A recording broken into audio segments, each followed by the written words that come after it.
Oi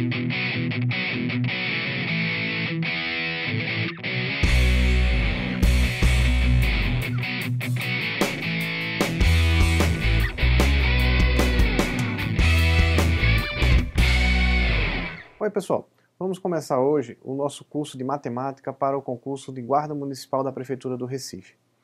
São vários tópicos, nós aqui nas nossas aulas vamos revisar conceitos importantes, porque cada vez mais as organizadoras estão exigindo essa parte conceitual, vamos analisar algumas questões exemplo e vamos responder várias questões da própria organizadora, do IPAD. Tá? Eu vou anexar também para vocês uma apostila, onde nessa apostila vão ter vários conceitos e várias propriedades que não dará tempo da gente ver aqui. Por exemplo, as regras de divisibilidade. Então, todas as regras de divisibilidade que a gente possa vir a precisar vão estar na apostila, propriedades de potência, enfim, algumas outras propriedades que eu vou colocar na apostila, porque aí vocês têm como estudar. Assim como também algumas questões resolvidas e além das questões que a gente vai resolver aqui, mais questões propostas para que vocês pratiquem. Tá certo, pessoal? Então, vamos começar. Primeiro tópico que a gente tem aqui no nosso slide é a parte de números. Ora, um dos tópicos do edital é justamente números, números naturais, inteiros, racionais. O elementar, o primeiro que a gente vai trabalhar aqui dos números, seria justamente os números naturais. Ou seja, quando a gente tem a ideia de números naturais, eu tenho aquela ideia apenas de contar. Vamos dizer que tem um pastor que tem as suas ovelhas, tá? Tem aquela quantidade de ovelhas que está na montanha, e ele está lá e ele conta quantas ovelhas tem. Ah, hoje eu tenho 5 ovelhas, amanhã eu tenho 3, depois eu tenho 4, depois eu tenho 7. Ou seja, não faz sentido no conjunto dos números naturais a gente ter qualquer valor, certo? Não faz sentido para um conjunto dos números naturais qualquer valor menor que zero, porque eu não tenho uma quantidade menor do que zero. Tá certo, pessoal? Então, na parte de números naturais, eu tenho um conjunto com o zero e todos os números positivos, que vão dar aquela ideia de quantidade. E uma das variações, um subconjunto dos números naturais, é justamente o n com asterisco, onde todo conjunto que a gente encontrar, que a gente estiver com esse asterisco aqui, significa que eu não tenho a presença do zero no conjunto, eu retirei o zero do conjunto. Então, esse asterisco aí está indicando que é o conjunto dos números naturais sem o zero. Tranquilo? Depois dos números naturais, a gente vem para o conjunto dos números inteiros. Então, os números inteiros, ele já inclui a parte dos números negativos, ele inclui o zero e inclui a parte dos números positivos. Na ideia de números inteiros, muitas vezes é usada para a questão de troca. Ah, eu vou pegar e vou trocar 2 sacos de feijão por 5 ovelhas. Então a pessoa pega as 5 ovelhas, mas ficou devendo os 2 sacos de feijão, então ele tem lá a parte negativa. Então, com a necessidade dessa troca, passou a ter uma necessidade presente aqui a definição dos números negativos. Então a gente tem aí esse contexto, essa questão dos números inteiros com a parte negativa. Então, quem são os números inteiros? Qual é o conjunto dos números inteiros? Quais elementos formam o conjunto dos números inteiros? Todos os números negativos, a presença do zero e todos os números positivos. Ou seja, é como se eu dissesse a vocês, eu tenho um conjunto dos números naturais e agora eu vou incluir o número do conjunto dos números inteiros, que além de tudo que já tem aqui no conjunto dos números naturais, também vai apresentar aqui os números negativos. Tranquilo?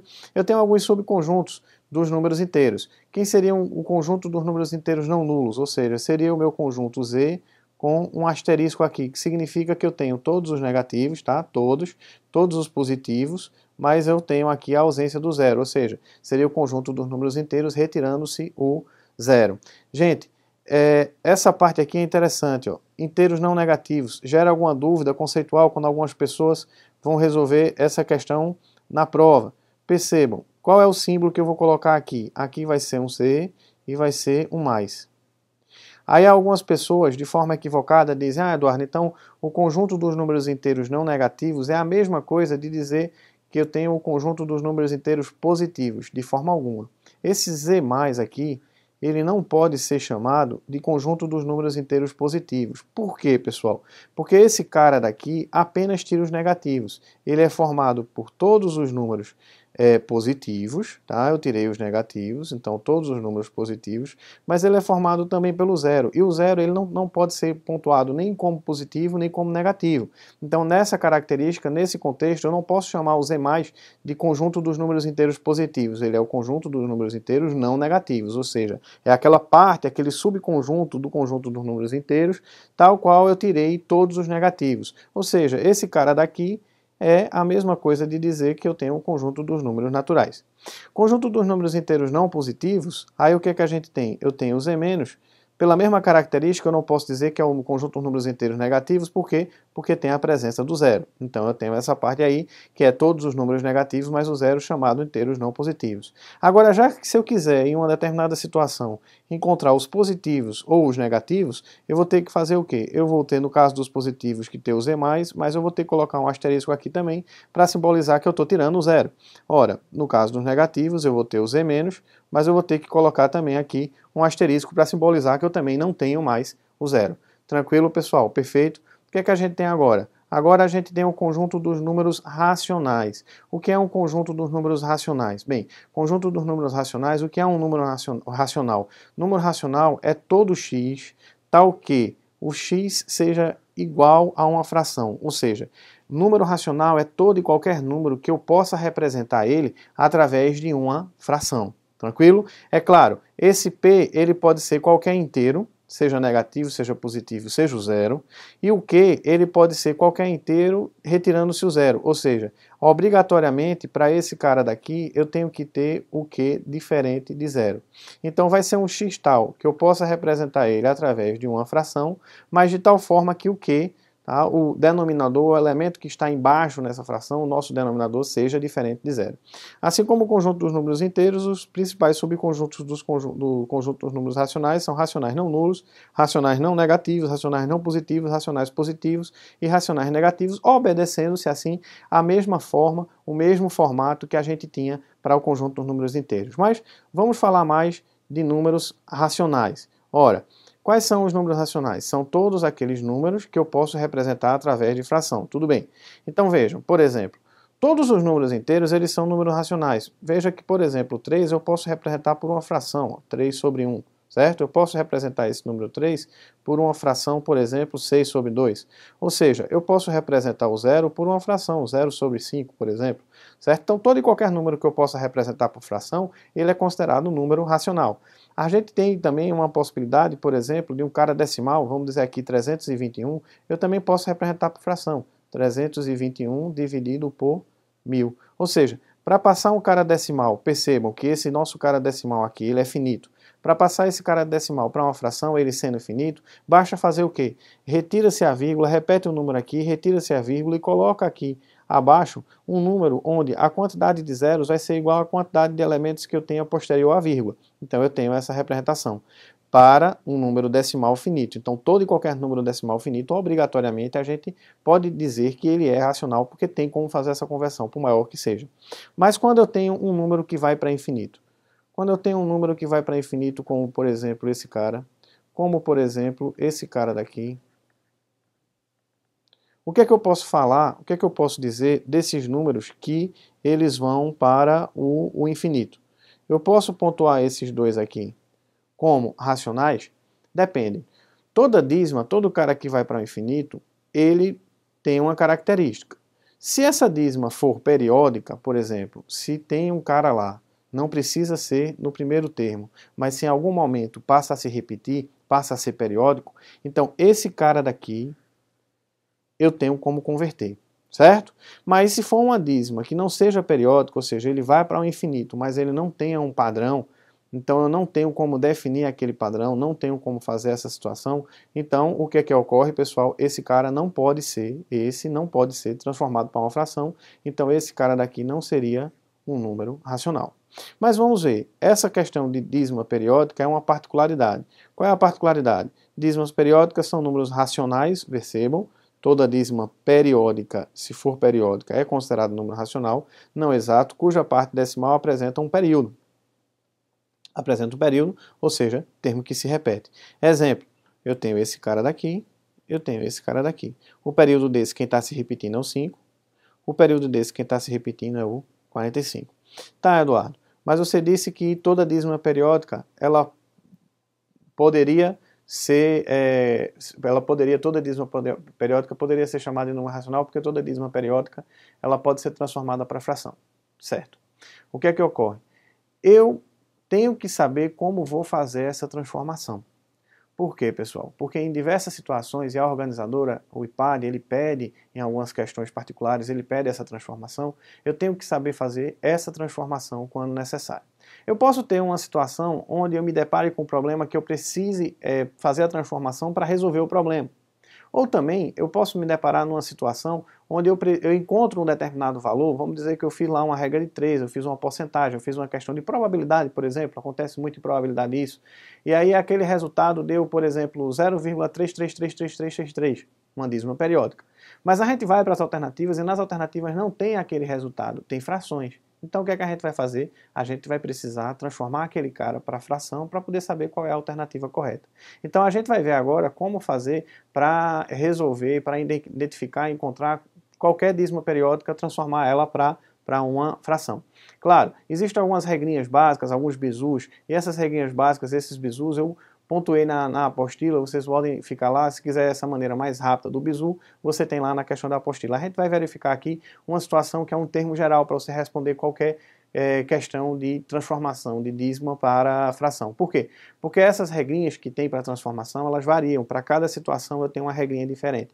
E quando a gente tem uma situação que eu tenho regras diferentes, eu me preocupo muito com o aluno, porque se ele confundir a regra, ele vai errar lá a conversão, porque ele faz de forma automática, de forma mecânica, ele vai lá errar a conversão sem nem saber que está errando. Ele vai pegar aquele valor e vai pontuar sem saber que está errando.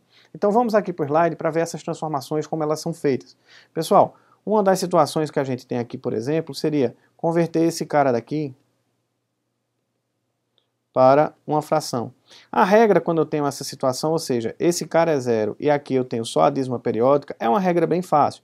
O que é que ocorre? A gente tem aqui, eu vou repetir o período, que é quem está se repetindo, eu vou pegar quantos algarismos tem esse período, esse número que está se repetindo. Só tem um algarismo, então aqui vai ficar o número 9. Outra situação que a gente tem, pessoal, seria, por exemplo, essa daqui, ó. 123, 123. Aí o que é que ocorre? Quem é que se repete? 123. Quantos algarismos tem? 3. Então, são 3 novos. Essa é uma regrinha simples, é uma regrinha prática que a gente pode usar. Só que o que é que acontece? Se eu passo a colocar, por exemplo, 7,333, a regra já é outra. Se eu pego aqui e passo a colocar, por exemplo, 2,23, tem outra regra. Se eu pegar aqui, por exemplo, e colocar 4, 1, 2, 5, 2, 5, aqui eu tenho outra regra.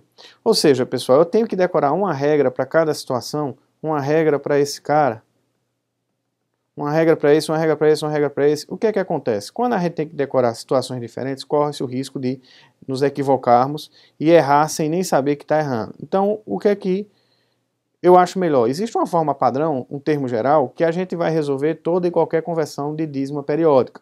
E eu acho adequado, por quê? Porque se a gente não lembrar da regrinha, a gente tem essa estratégia e pode resolver, tá certo? Essa estratégia, ela refere-se, pessoal, ela refere-se ao seguinte, qual é o objetivo? Eu vou pegar aquele número que é uma dízima periódica, que eu quero transformar para uma fração, e eu vou pegar o quê? Um outro número, tá? Um outro número que tenha a mesma parte decimal. Se eu pegar dois números que têm a mesma parte decimal, aquela parte decimal que vai para o infinito, quando eu pegar esses dois e subtrair, eu elimino aquela parte decimal. Eu posso cortar aquela parte decimal, porque aquela parte decimal ela é igual. Tranquilo, pessoal? Perfeito? Então o que é que a gente vai fazer? Eu vou ter um número, eu vou obter um outro número. Para obter esse outro número, eu só posso usar a potência de 10, 10, 100, 1000, 10.000, 100.000. Por que potência de 10? Porque quando eu multiplico por 10, por 100, por 1000, por 10.000, por 100.000, a única coisa que eu estou fazendo é deslocando a vírgula. Então eu vou pegar aquele mesmo número com a vírgula deslocada e fazer o cálculo. Tranquilo? Perfeito? Vamos ver na prática. O que é que a gente tem aqui? Gente, observem o seguinte, 0,333.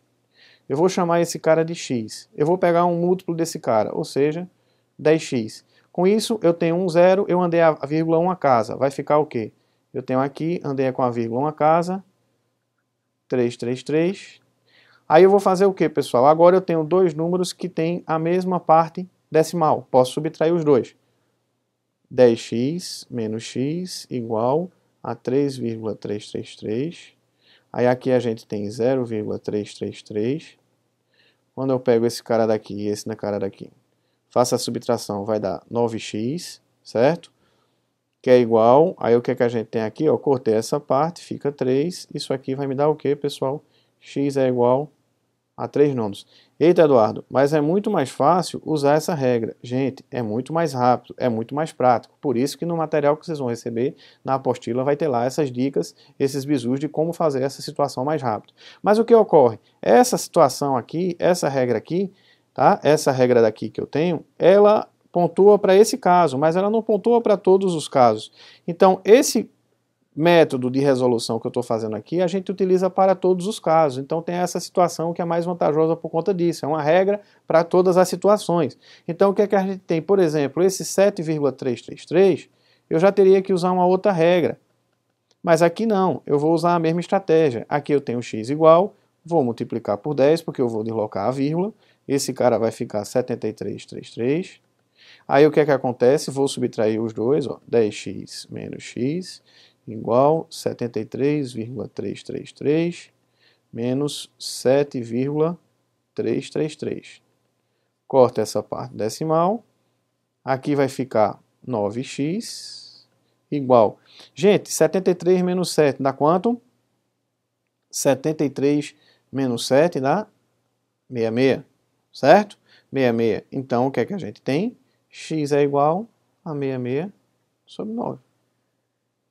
Então, eu tenho esse resultado aqui, usando essa mesma técnica para essa mesma situação. Quando eu tenho, por exemplo, 2,232323, o que é que a gente vai fazer? Deixa eu mudar aqui de cor, para a gente ficar fazendo cores diferentes. Então, eu tenho, ó, 2,232323. Gente, vou chamar esse cara de x, mas percebam, agora não adianta multiplicar por 10, porque se eu multiplicar por 10, um zero só, eu ando uma casa decimal, aí eu teria esse cara daqui ia vir para onde? Ia vir para cá e eu ia ficar, ó, com as dízimas 32, 32, 32. Então ele alteraria a minha situação. Então não é de interesse nosso. Por quê? Porque eu não ia conseguir resolver o nosso problema de eliminar a dízima. Então eu tenho que fazer o quê? Eu tenho que passar ele para cá, ó.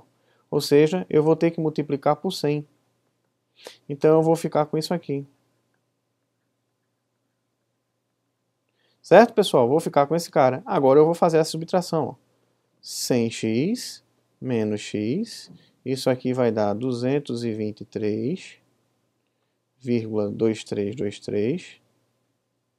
Aqui vai ficar 2,2323. Corta-se a parte decimal. Então, o que é que a gente tem aqui? Eu tenho 99x, que é igual a 221. Certo? O x vai ser igual a 221 sobre 99. Tranquilo, pessoal? O que é que a gente tem agora? Essa última situação aqui para a gente testar esse cara daqui. A gente tem o seguinte, ó. Eu tenho esse cara daqui, que é, vou chamar o x, o 4,125, 4,25. Só que percebam, pessoal, que agora o cara que está se repetindo é esse daqui. Ou seja, ele não começa com ele. Então, o x agora para mim, ele não vai ser interessante. Eu vou ter que pegar o quê? Eu vou ter que pegar o 10x, certo? Vou ter que pegar o 10x porque vai ser o quê? 41,25. 25, tá certo? E vou ter que pegar o quê? Vou andar mais duas casas, pegar o 1000x. 1000x vai dar o quê? 41,25. Gente, deixa eu pegar aqui um pouquinho de espaço. Vou pegar aqui, para a gente não ficar muito apertadinho ali naquela situação, tá? Só um minutinho. Vou pegar aqui. Rapidinho, porque aí a gente vai ali para não restar dúvida.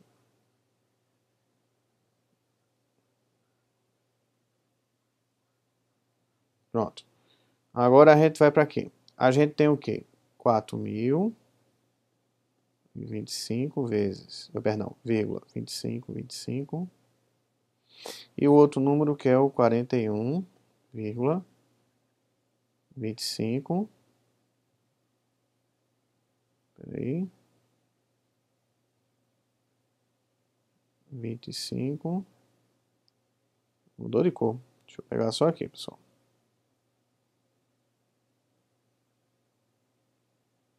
25. Aí a gente vem para cá, para essa subtração. corta aqui, né? Esse cara daqui, certo? Fazer logo essa conta aqui. Aqui eu teria ó, o 10x, não é isso? Esse cara daqui, ó, 10x igual. E aqui o 1000x, certo? Subtraído também. Aí aqui eu faço 1 para 5, 4. 4 para 12, 8. 4.084. E essa subtração aqui vai dar 990. Não é isso? Isso aqui tem 1000. 1000 menos 10, 990x. Aí o que é que a gente vai ter aqui, pessoal? 990x igual a 4.084.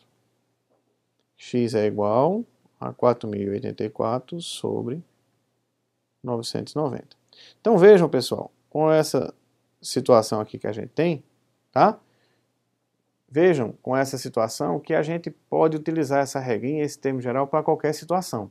Tranquilo? E aí a gente pode responder qualquer situação, qualquer passagem dessa de dízima periódica para frações. E a gente vai precisar muito e a organizadora ela pontua isso, ela cobra isso, a gente vai ver questão, a necessidade de fazer isso.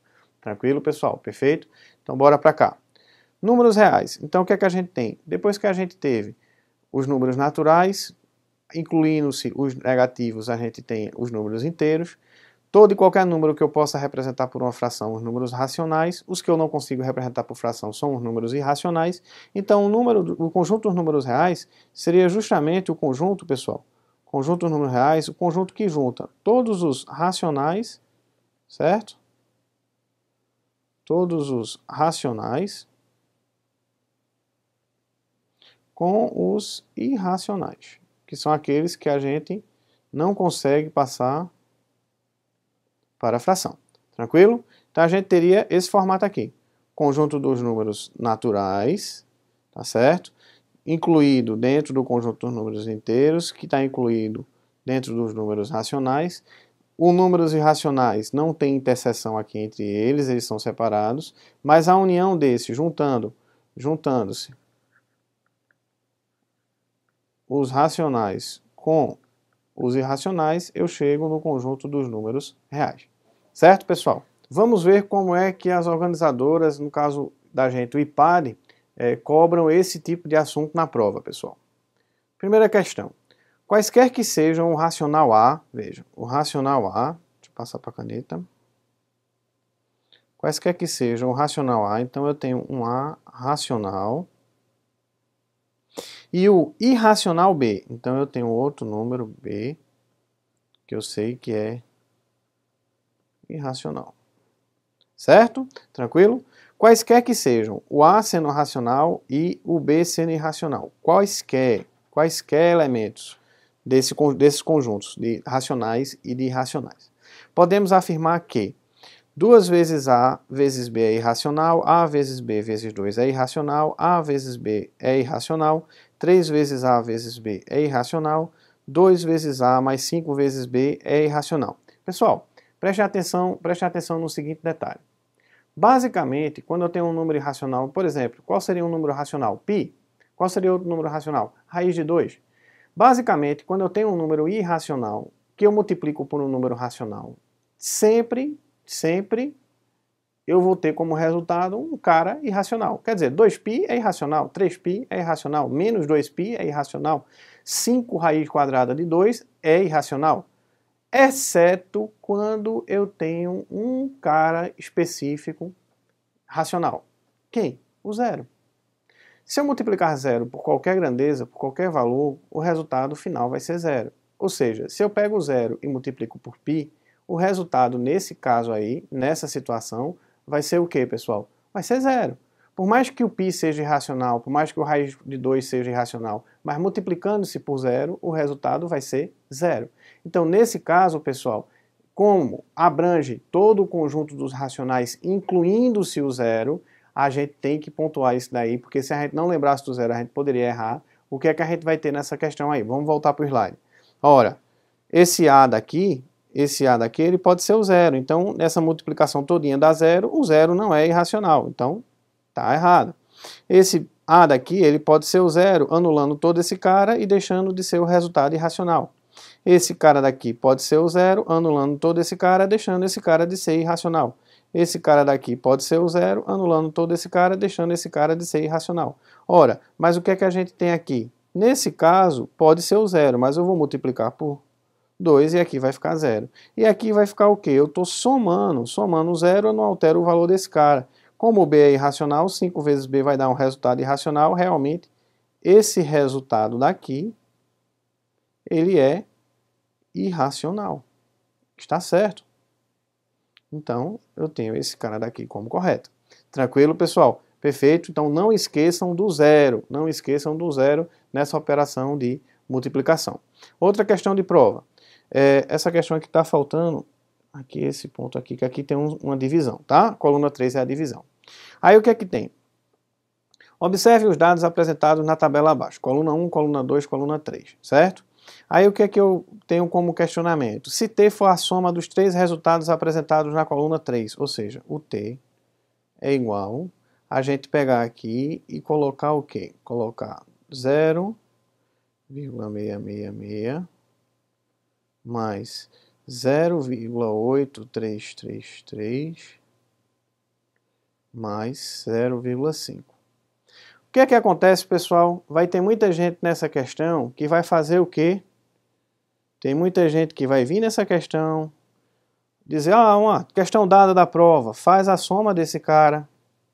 Quando faz a soma desse cara, vai chegar ainda naquela conclusão. Vejam, 5 com 8 dá 13, com 6 dá 19, aí fica 1,99999. Fez a soma dos 3, chegou nesse cara e fez, eita, é uma dízima periódica. Gente, não podemos somar dízimas periódicas. Se tem uma dízima periódica numa soma, numa operação de soma, o que é que a gente tem que fazer? Converter ela para fração. Ah, Eduardo, eu vou ter que converter cada cara desse para fração. Eu nem preciso fazer essa conversão, pessoal. Por quê?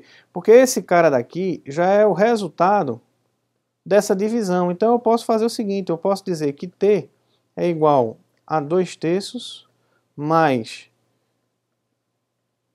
5/6 mais 1/2. O que é que ocorre aqui? Eu tenho o mínimo múltiplo comum de 3, 6 e 2 vai ser 6. 6 dividido por 3 dá 2 vezes 2 dá 4. 6 dividido por 6 dá 1 vezes 5 dá 5. 6 dividido por 2 dá 3 vezes 1 dá 3. O que é que eu tenho aqui? 4 com 5, 9 com 3, 12. 12 dividido por 6. 12 dividido por 6 dá 2. O 2 é um número par. Pessoal, na prova que teve essa questão, a quantidade de gente que assinalou esse cara daqui não foi pequena, certo? Não foi pequena. Então, prestar atenção para as regras que a gente tem. Não se pode somar dízima periódica. Não se pode somar dízima periódica. Tá certo, pessoal? Tranquilo? Então, bora adiante. Próxima questão. Considere os números racionais representados pelos números x, y e z, destacados na reta abaixo. Então, a gente tem essa reta aí e os números destacados. A soma de x, y e z é um número compreendido entre... Pessoal, vejam. Quem é esse cara daqui? Esse cara daqui, ele tá, ó. Eu tenho uma unidade e ainda eu tenho 1, 2, 3, 4, 5, né? Eu tenho um espaço, 0, 2, 3, 4, 5. Dividi em 5 partes, certo? No caso, ele vai ser o quê? Eu dividi em 5 partes, não, em 6, né? 2, 3, 4, 5, 6. Dividi em 6 partes. Então, esse cara daqui, ele vai ser 4/6, certo? O equivalente a 4/6, tá certo? Então, esse x vai ser menos 4/6 mais menos 1 vai ser igual ao valor desse x. Eu tenho menos 1, menos 4/6. O valor desse cara daqui vai ser esse z. Z vai ser, eu tenho 1, 2, 3, 4, 5 também. Então, eu tenho 6 partes também, vai ser 1 mais 5/6. Certo? 1 mais 5/6. E eu tenho esse cara daqui, ó, que esse daqui foi dividido em 3 partes, então eu tenho esse cara daqui, o y, igual a 1/3, certo? Eu tenho essas 3 situações, certo? Perfeito? Só que observem o seguinte, quando eu somo esses 3, eu poderia até pontuar a questão do z e do x, que um, de certa forma, anula o outro. A diferença é que eu vou ter apenas um intervalozinho desse a mais. No caso Z, é um intervalozinho desse, um sexto a mais do que o x, certo? E aí eu posso resumir essa minha soma de x mais y mais z, poderia ser ao valor de y, que é um terço, mais um sexto. Que vai dar o quê? 6, certo? 6. 6 dividido por 3 dá 2. 6 dividido por 6 dá 6 mais 1. Dá 3 sextos, que dá igual a 1 meio. Ou seja, está compreendido entre 0 e 1. Eduardo, mas eu não enxerguei que esse cara era só uma unidade e tudo. Sim, aí a gente poderia ter feito o quê? Poderia ter feito completo. Se a gente não enxergou aquela parte, aí poderia ter feito menos 4 sextos, perdão, menos, deixa eu trocar aqui a cor da tinta, menos 1 mais 1 terço, menos, perdão, mais 1 mais 5 sextos, a gente ia chegar da mesma forma à conclusão que eu tenho, tá certo? De 1 meio. Tranquilo, pessoal? Perfeito? Questãozinha do IPAD, questão simples, envolvendo essa parte nossa de números racionais, essa escala de números aí nessa reta de números, tá certo? Próxima questão. Um número 1, 2, 4xy de 5 algarismos é ímpar, certo? Então veja, 1, 2, 4, xy, eu já tenho a característica de que ele é ímpar. Se ele é ímpar, então obrigatoriamente o y vai ter que ser 1, 3, 5, 7 ou 9. Por essa definição de ser ímpar, o y teria que ser uma dessas três situações. Ele é divisível por 3, então qual é a regra de divisibilidade por 3? A soma desses caras aí tem que dar um número que seja divisível por 3. Perfeito. E é divisível por 5. Opa, se ele é divisível por 5, então não pode ser 1, não pode ser 3, não pode ser 7, não pode ser 9. Porque para ser divisível por 5, esse y teria que ser 0 ou 5, mas não pode ser 0 porque ele é ímpar, então obrigatoriamente, para que atenda a essas duas regras, eu já matei a charada que o y é igual a 5. Então eu tenho o quê? Eu tenho 1, 2, 4, x e já posso pontuar que aqui é 5. Gente, esse x tem que ser um número tal que forme um valor que seja divisível por 3. Então o que é que eu tenho aqui? 1 com 2, 3, com 4, 7, com 5, 12. Ou seja, a soma de 1 mais 2 mais 4 mais 5 já dá igual a 12, ou seja, já dá um número divisível por 3. Então, obrigatoriamente, esse x, para ser somado com esse 12, vai ter que ser um número que seja divisível também por 3, porque já que o que eu já tenho é divisível por 3, o x tem que ser um número que é divisível por 3. Então, obrigatoriamente, esse x ele vai ter como possíveis resultados o 3, o 6 e o 9. Qual desses é o correto? Gente, com o subsídio, com as informações que a gente tem até aí, os três podem ser corretos. Não tem nenhum que seja mais correto do que o outro.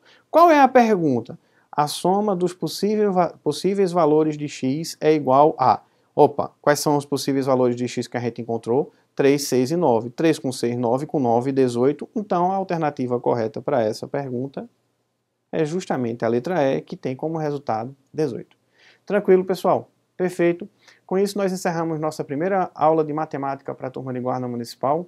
Até a próxima aula com mais questões e mais assunto. Lembrando que será disponibilizada um material, uma apostila, onde tem várias propriedades, várias regras, questões resolvidas e questões propostas para vocês praticarem bastante. Até a próxima, pessoal!